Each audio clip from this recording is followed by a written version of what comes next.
Hello, my name is Abhishek Talwar. I am an author and the creator of Biplob the Bumblebee, who is the world's first ever eco-warrior superhero. Now, through these stories of Biplob, in a very fun and adventurous way, we're showing kids how they can take care of nature and the environment and make the world a much better place to live in.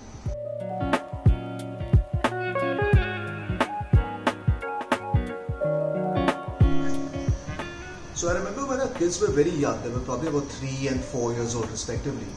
And obviously, like all parents, we used to read stories after them.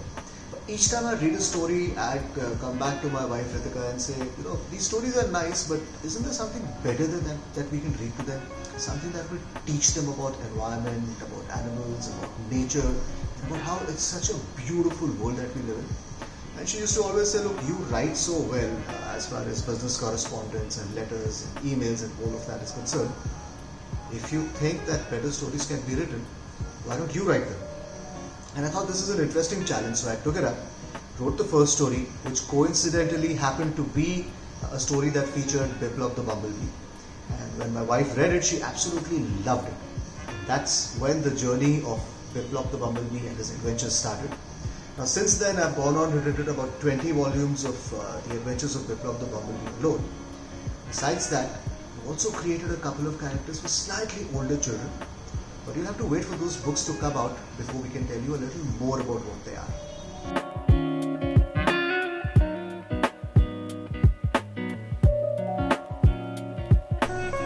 Now, we all have instances of either parents or grandparents or uncles or aunts who've kind of been our favorite storytellers when we were kids. Weirdly enough, my favorite storyteller that I remember as a child was my maths teacher. He obviously didn't tell us any stories, he taught us math.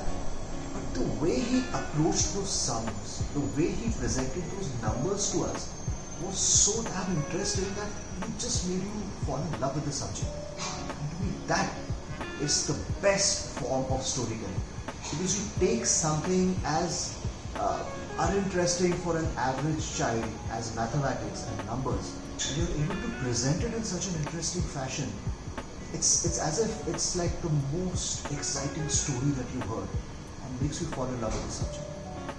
That to me is the sign of a master storyteller.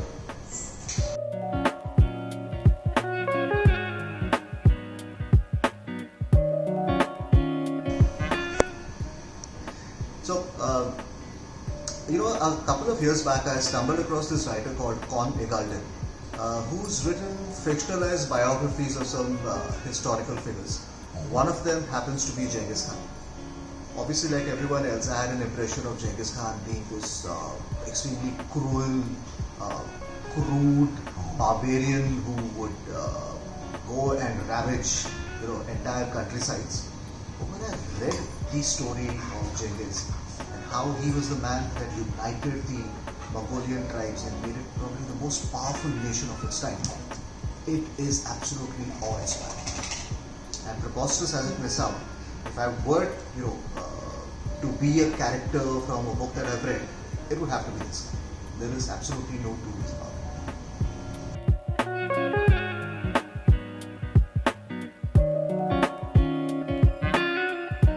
Now, if I had to give myself the name of book title, I think I would have to call it the sum of all my mistakes. Because after all, what are people? What we have today, or what we will become tomorrow, will be a result of all the learnings that we get from the mistakes that we made in our life.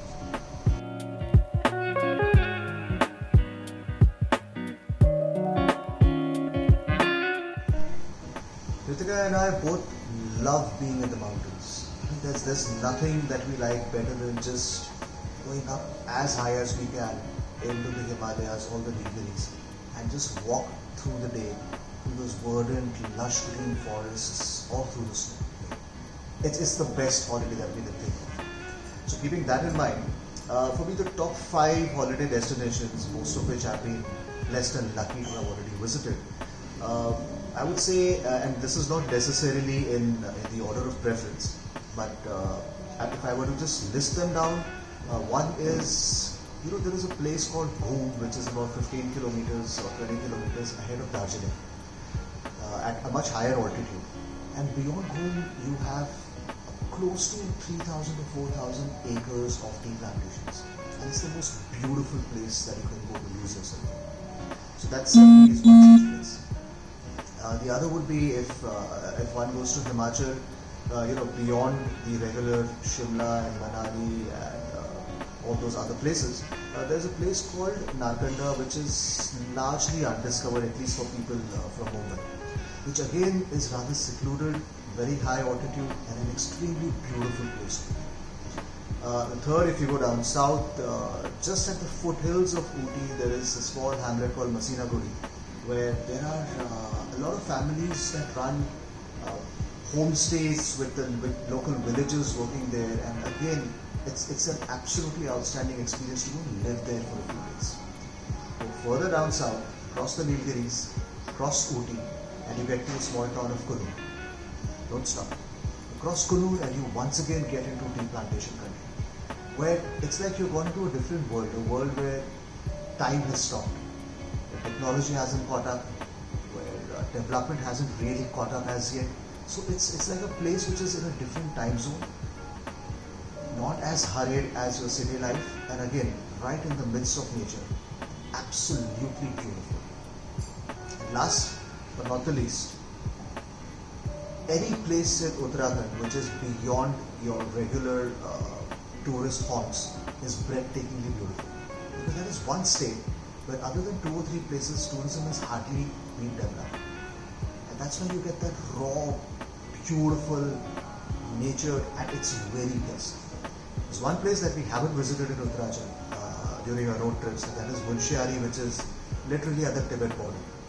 So out of the 5 places that list as a dream holiday or a vacation spot, I would say Munshiari is one such, because that's a place that we'd really love to visit.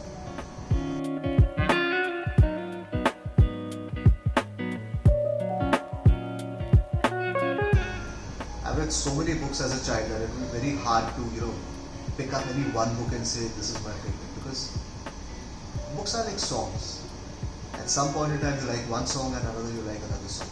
And you can't really pick up and say I like this one better than that one. At least that's not how it works for me. But if I were to pick up a favorite writer whose book I really love, then it would have to be Ruskin Bond.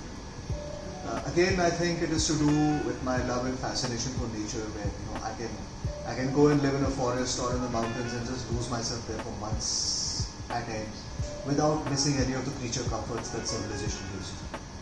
And Ruskin Bond manages to create that world in the most fascinating manner whatsoever. That's one. The other would be, there are books written by Jim Corbett about his experiences, first as a hunter in India, who then got converted into probably the world's most passionate conservationist as far as tigers and wildlife are concerned. Even his books about his experiences in the jungles of India are absolutely fascinating. So as a child, I remember these 2 being books that I totally loved. To the extent that even now when I want to read something that's nice and comforting, then these are the 2 guys that I go back to, pick up any book that they've written, and I can just lose myself in them for hours on end.